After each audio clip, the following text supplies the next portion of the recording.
Hello, Mark Satterfield here. Thanks so much for joining me.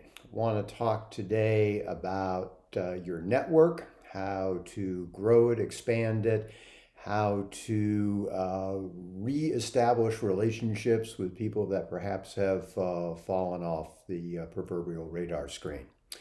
So, to put this in context, what I'm going to suggest is that when marketing to the affluent, you have to believe that the relationship needs to be in place first before any type of business transaction is going to occur.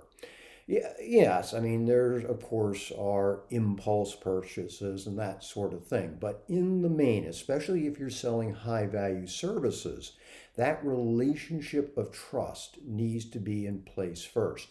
And this is probably true for any kind of business, but it's especially true when marketing to the wealthy because they are so tribal in nature. They are very, very skeptical of people they don't know or those that they trust don't know.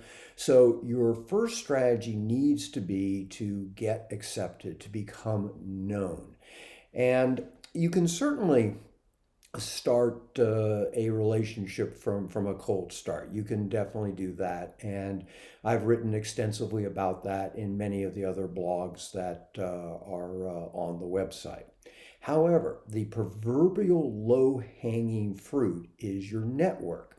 And these are the people that you know, that you've stayed in contact with. But more importantly, it's that very large group of people that you know because of circumstances, situations, activities that go on in your life. Now, I worked for many years as a consultant to a very large international bank, and I worked for their private banking division. And in the seminars that I would conduct, one of the first exercises was who do you know because dot dot dot, and then we would fill in the blanks in terms of these different situations. And in today's blog, what I discuss is how to grow this list of your networking contacts, how to establish kind of, what does that universe look like. So I walk you through the steps to do that.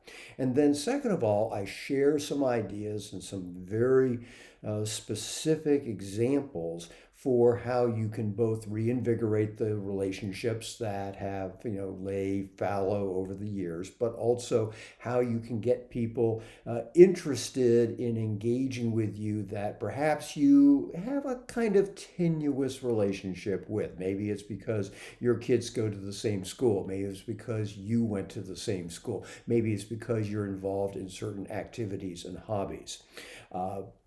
So we talk about how to develop the network, how to what to say to get people interested in connecting with you, and then because you don't want to go through this drill again, I discuss how to stay in touch in a way that is professional, is ongoing, but doesn't veer into that area where you become that pest. So I think you're going to find today's blog to be enormously helpful. And as always, if you would like to talk about it in more detail and how it relates to your own specific situation, there's a button at the bottom of the page that you can click on to arrange that. But as always, thank you so much for being a part of my community. It means an awful lot to me that you're here. And until we do have a chance to speak personally, this is Mark Satterfield. Bye for now.